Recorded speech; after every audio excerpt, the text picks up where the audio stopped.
I'm going to show you today how to decoupage papers and use stencils on top, and even do some antiquing and distressing over the decoupage papers. All right, I'm super excited to share with you our brand new decoupage papers and stencils that go with hymns. It's so cool. This one is It Is Well With My Soul, Amazing Grace, and then I Will Cling to the Old Rugged Cross. This one is Come Thou Font of Every Blessing, and then we've got Tune My Heart to Sing Thy Grace. Okay, so all of these stencils are singing ones. These would be the best gifts for anybody that you know that loves the old-time hymns. It would just be an amazing gift. So Blessed Assurance, and then this one is This Is My Story, This Is My Song. Love that. And then Sings My Soul, How Great Thou Art for this one. So we're going to learn how to decoupage. We haven't done that on this channel, I don't believe yet. So this is our first time, so welcome, and make sure that if you like our content, give us a thumbs up and subscribe and do all those things, ring that bell. So what we're going to do, what I like to do when I start a decoupage project is I like to match my colors to the basic body color of the decoupage. Now you could do a contrast, so if you wanted it to be black all the way around, you could do that, but I like to match. So I've got number 22, and I'm going to base coat with number 22. And so we'll just give it a nice base. Probably take 2 coats. And then another thing, and I've got this wet paint, number 22, and notice I've got this antiquing around my paper.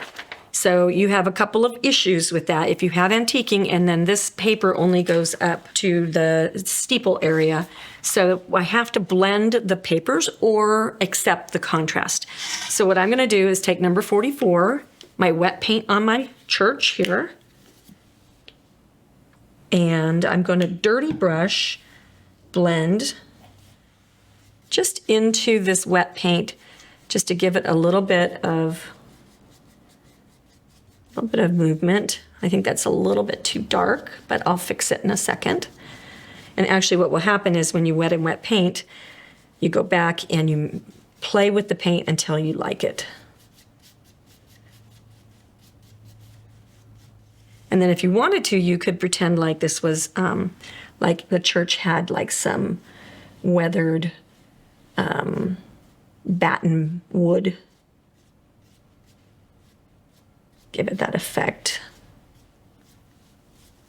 Neat. So one of the things that you're going to get when you watch these videos, you're going to get all kinds of techniques. So make sure that you stick around to the end because I pull all kinds of magic tricks out of my hat.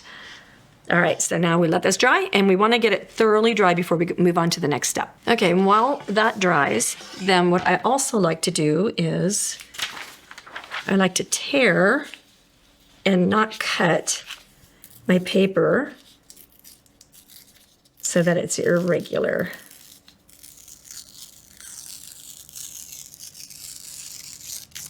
Okay, because that is going to be sitting kind of freehand up there at the very top. And I believe I'm wide enough. Okay, I don't need to worry about trimming the sides and the bottom because I'll do that as part of the process. But this top piece has to be done, otherwise I'd have that really harsh line. Okay, so I'm going to use DecoArt's Decoupage Medium, and this is in matte. You could use any decoupage medium that you like. And I have to get the lid off. I haven't had this one open in a while. Okay, if you haven't had your medium open in a while, a really good idea is to shake it. Mediums have a tendency to separate. Pour it out. So you're going to do thin coats, and I think I'm going to go ahead and do my paper before I do my building. And so you do thin coat on the back of your paper. I'm going to make a mess all over my table. We'll be cleaning that up after we get done.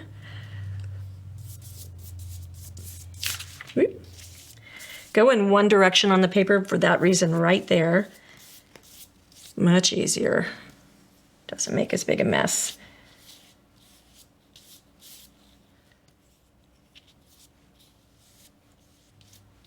Okay, that goes off to the side.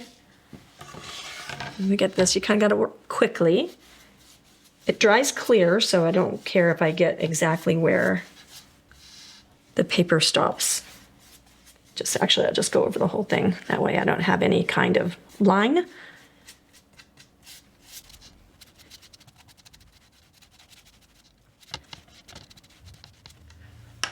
Okay. Pick up your paper, and we're gonna figure out where it goes. So I want that bottom edge.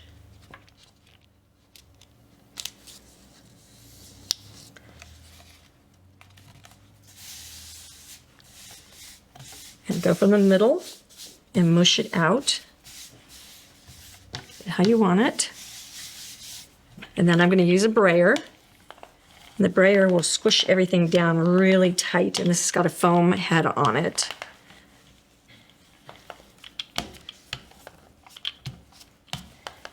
If you get any wrinkles or any bubbles, then you can bust that with a pin or a blade or something like that. And then you can put a little bit of extra medium on top of it. Okay, so all the way up to the top.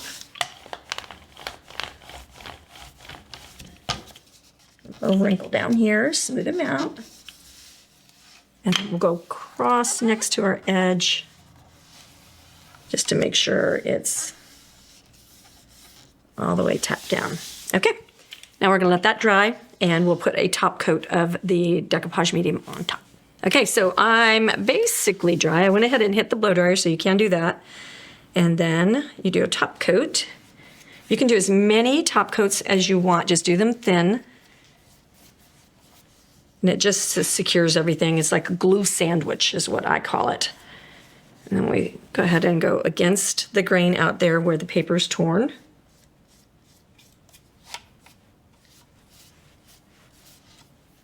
I'm going to do one top coat. Because it's matte, that means that it will accept other paints and stuff easily. And then when you get this glued on, you can do anything you want. It's just basically a creative surface. So you can put more paint on it, you can put stencils on it, you could paint flowers over it. You can do whatever you want to do. It is just a background at this point. Okay, brush in water. Make sure you put your brushes in water immediately after using them with this as a glue. So you don't want glue hardening in your brushes. And never use your brayer to apply paint. That's not what this is for. All right, so the way that we get our paper torn on the edges is you just take your 60 grit sander and just go right along their edge.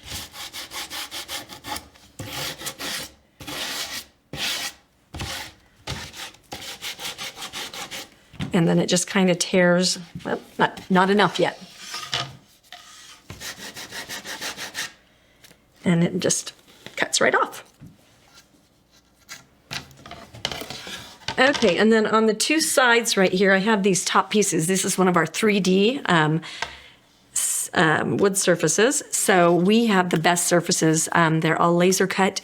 We have stencils are all made by us here, right here in Ohio, and we ship next day. So make sure that you know about that. And we have the best selection. So go to StudioR12.com and you'll see what I'm talking about. We've got it going on. So this is 3D surface and has these pieces that can go with them. You don't have to use them if you don't want, but they come with it. And you'll see that my surface right now is a teeny bit bowed, and that's because I'm rushing my drying time, and so I'm not allowing it to dry completely before I move on. And as this dries, it will settle straight back down. Okay, so this is It Is Well With My Soul. And we were debating, this is a layout technique. If your stencil's not exactly fitting your surface and it's not like, like black and white what you're going to be doing, then always do a layout. So this is It Is Well With My Soul, and it has this top bracket and a bottom bracket, and I was debating about not using it so that I could offset my words and then have my cross come out over here. You could put your cross right in the middle. It doesn't matter. But then we decided that this would make people nuts if this was off center, because it would fit just perfectly right up the middle of this project. So now we could go this direction and the W will still kind of read. I don't know, the sole probably isn't going to. Okay, I'm gonna go ahead and center and figure out what I'm doing with my cross afterwards. Okay, we'll give it 2 pieces of tape. So you want to be careful. I'm taping on paper that isn't quite dry yet, so I'm going to tape a little bit gently. So just FYI, do a test. Yeah, okay, that's releasing.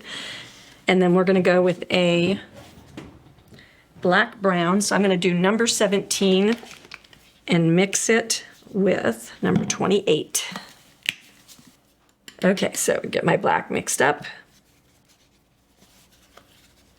Always clean your palette knife off right away. And then we'll get our dome brush. And if you're new to stenciling, you want to watch our how to stencil video. But you're going to load your dome brush. It's arched in all the directions. And you're going to offload it. So load, offload. And then we like to swirl, but traditional stencilists stipple. And you can do that, but swirling is just really fast. And it's less exhausting. Honestly, stippling is very exhausting, I think. And you also, ooh, so that's an interesting thing. That's a very, very slender piece. If I have one of those, number one, I'll anchor it with my finger. And then I'll stipple right there.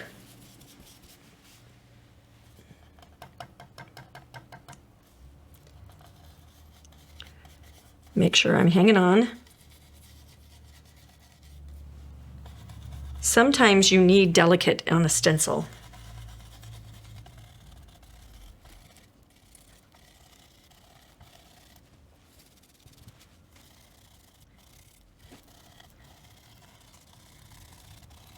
Okay, so what I like about swirling is now this is dry.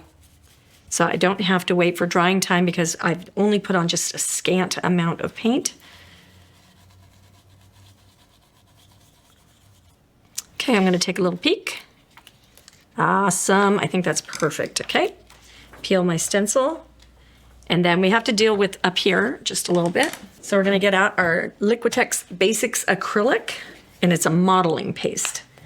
You could use a texture paste if you wanted to. Okay, so I'm gonna mix a little bit of my brown into my modeling paste.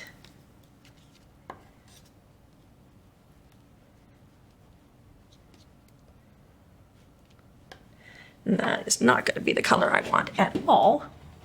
So I need to get a little bit of warm in there because I see some orange and some golds in there.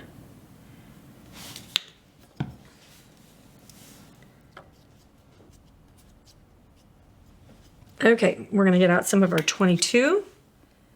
My little palette sheet here is not the right size for this. So I'm gonna pick up some of 22, pick up some of that orange, and then we're going to make a little bit of a textured thing go on here.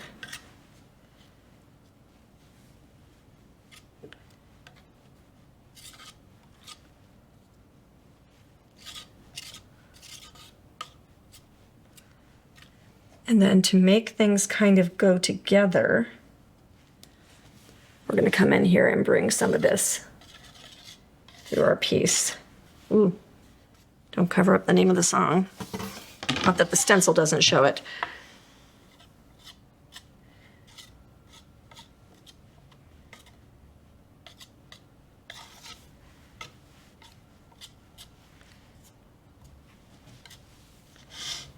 And then maybe a little bit more brown.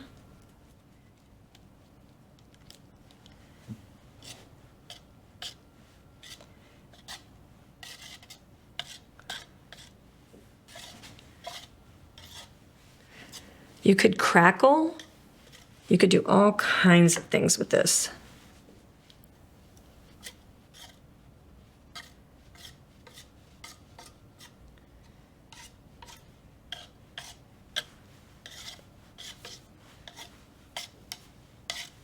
Yeah. So while we're waiting for that to dry, we'll come over here with our ink sweeper. Jumbo daubers and ink sweepers are what we love to use for these raised bits. And because these are all skinny, I'm going with the ink sweeper. So I'm going to use that mix of black and brown, and then I'm just going to give a base.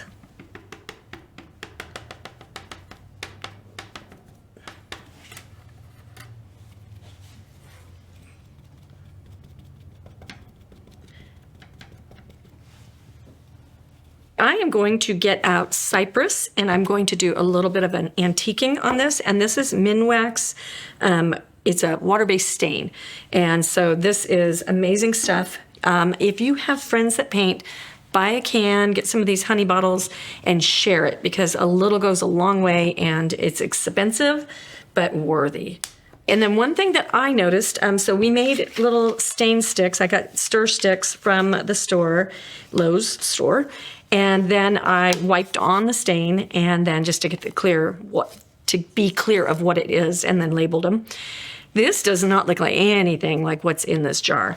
So the stain sticks are very, very valuable. And then what I love about this, if you look at the, we did the wood burning, the Japanese wood burning technique on one of our other videos, and we use these stains to paint with so that the Shoshugiban burning would show through. It's amazing. Like, look at how transparent they are. Really, really awesome product. And then this is another really good tip, giving all the pro tips today, is have one that's just full of water. So you have a clean water source when your paint bucket has got a bunch of dirty brushes in it. So I'm going to wet my applicator, which is my paper towel, fold it out, and I'm going to pick up just a little bit of the stain, and then I'm going to go around the edges up into here, stronger.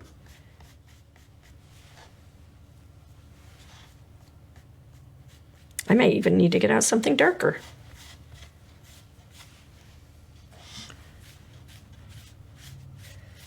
And you can leave it light in the middle, and because my paint is on the tip and the back is clean, I can use the back to clean off as I go.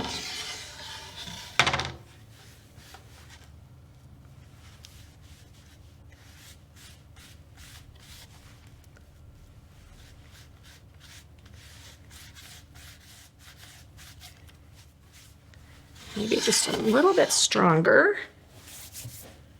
Who do I want? Ooh, a little bit stronger. Legacy Brown, that's one of my favorites. To tell you how much of a favorite it is half empty. So I use this one a lot. And then this is very foolish to put out this much paint when it goes a long way. You just need a couple drops. I can use a palette knife and put that back in. So just FYI, you do not need a lot of this product. So right there, I just want that top to fade in just a little bit darker.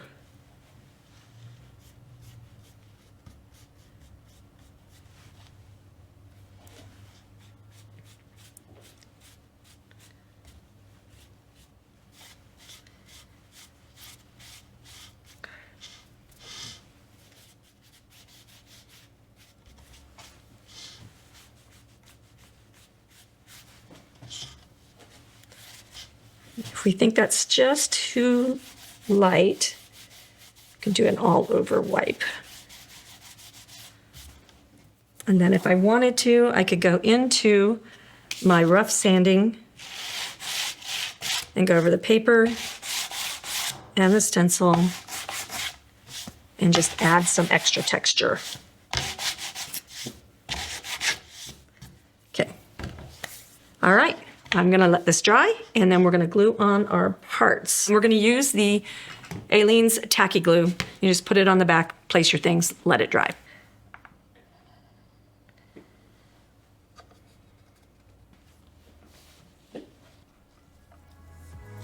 All right, this is what it looks like. In the end, we got all of our bits glued on. This was such a fun and easy project. If you enjoyed it, make sure you give us a thumbs up. And then if you really loved it, make sure you subscribe and ring the bell, and we'll see you in the next video.